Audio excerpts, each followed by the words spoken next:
I am putting on my coat, and I am putting on my gloves, and I am putting on my hat, and I am putting them all on in a very angry manner. Where are you going? She says to me.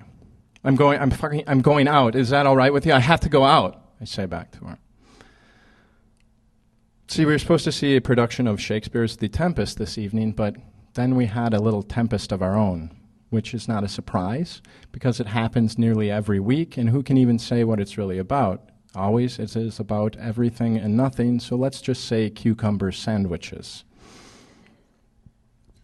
My hand then pauses on the door, cinematic. Will Dave stay, or will he go?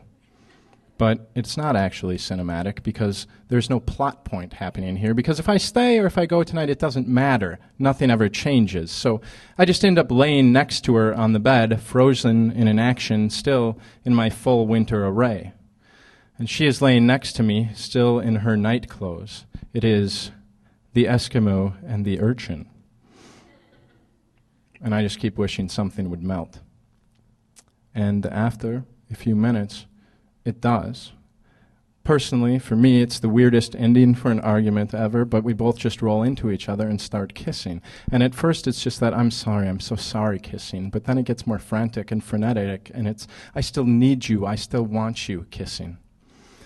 And she's pulling off my hat, and it's, what nice hair you have, and pulling off my scarf, oh, what a nice neck you have, and pulling off my pants, oh, what a nice, and you get the idea.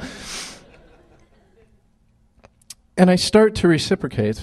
But then I realize that it's been, years. It's this flash realization. It's been literally over a year since she has gone at me, since I have not had to be the one to initiate things. So I just lay back and capitulate to her fury, and her kisses are raining down on me like rain. But each one is hitting and exploding like this big, barely bearable electric drop, and it feels so good. It reminds me of what a blowjob felt like from her when we were first going out, and it feels so good that I feel that at the end, going to sleep would not do things justice at all. I should just close my eyes, smile, spread my arms, fall backwards off the Grand Canyon, and die happy. That's how good it feels. But then the movement stops. And I nudge her a little bit, and the movement starts up again. My eyes are closed, but it stops again. Nudge, stops. And I look down, and I see that she has fallen asleep while holding our hero's member. So I storm out of bed, making as much noise as I possibly can. And then I sit down and I start writing in my journal, because things get to a point in many relationships where you have no idea, like, what the fuck do I even have a right to be angry about? Is she wrong? Is I wrong? I don't fucking know. But in this point, I know that she should not fall asleep while touching me, because that is not good. That is bad. That is no feather in my cap. And when I finish writing, she's standing there right behind me, and we get into it. Well, maybe if you had reciprocated a little bit, I could have stayed awake. I work very long hours. Yeah, well, maybe if it wasn't such a once-in-a-lifetime fucking and back and forth we go, round and round for hours. Circular interlocution that leads nowhere. A toddler's toy train tracks, just 4 interlocking pieces to form a circle.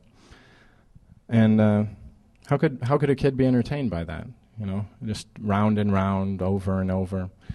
And those poor marble-headed passengers, the same goddamn carpet vistas all day long, hoping and dreaming of the world beyond the light switch, down the stairs, across the kitchen, a golden spike at the dog's water bowl. And if our junior J.P. Morgan could just get it together, outside, fresh air, birds, trees. But who can blame that toddler? Not me. Carly and I, supposed adults, had been circling for years. And we both knew it. A hand asleep at the switch is a pretty sure sign of stagnant love. But, we were resigned. We love each other, so we're resigned. We can only navigate the world as Dave and Carly. So Dave and Carly, it must always be. I hear that lonesome whistle call, Johnny Cash sang. And I just hang my head and cry. Fancy dining cars.